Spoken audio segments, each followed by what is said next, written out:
the fourth day of creation, my true love gave to me the sun, moon, and stars.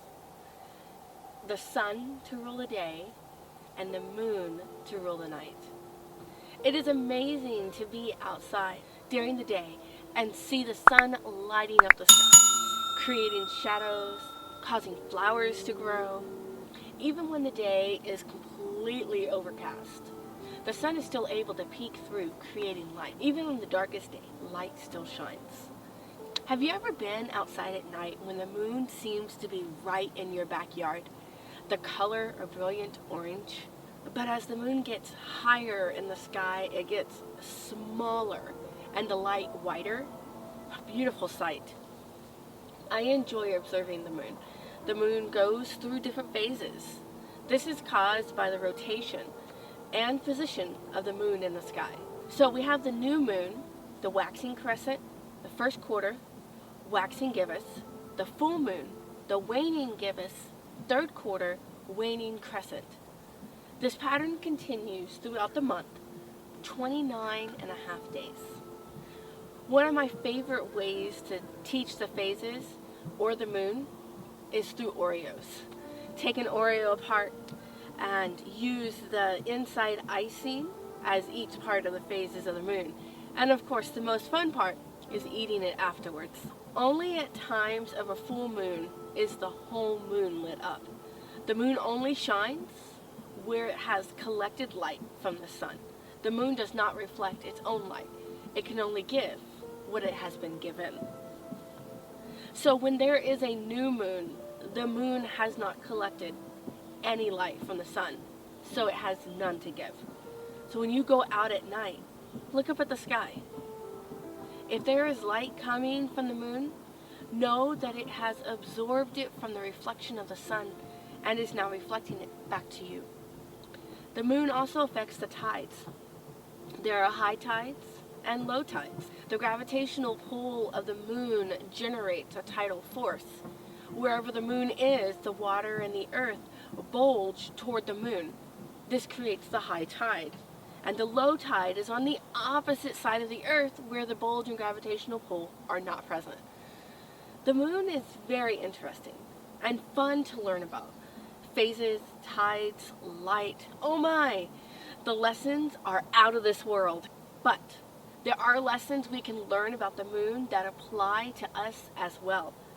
First, we can only reflect the light we are given, meaning we can only share the knowledge we have gained. Sometimes we learn this knowledge through other people, and sometimes we learn it through personal experience. But we are not able to share knowledge if we never gain that knowledge.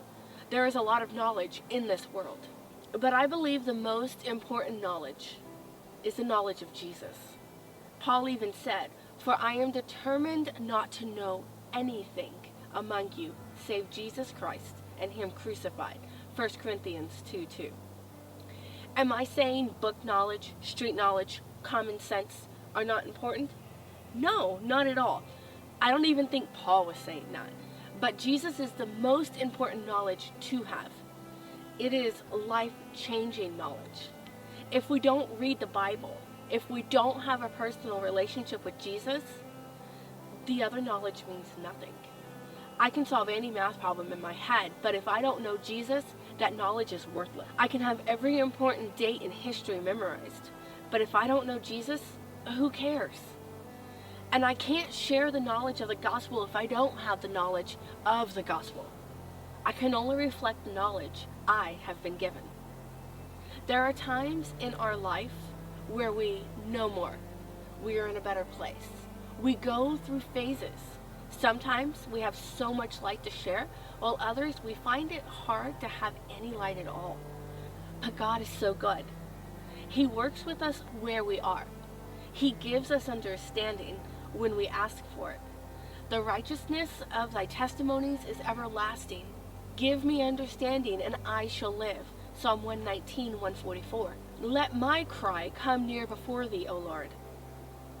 Give me understanding according to thy word. Psalm 119, 169. He will give us understanding if we ask of him.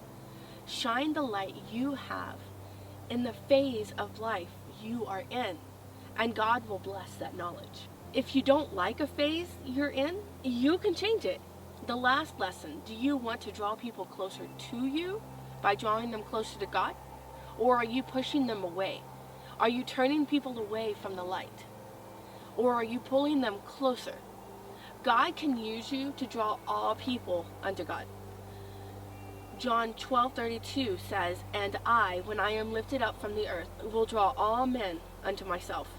We must lift Jesus up, not ourselves, but we must be approachable. We don't want to turn others away with our pride, our arrogance, our self-righteous spirit. We want them to see Jesus. We shine His light, not our own. Think of the moon. It is nothing without the sun. We are nothing without the Son of God. Share His light. This is possible only by God's amazing grace.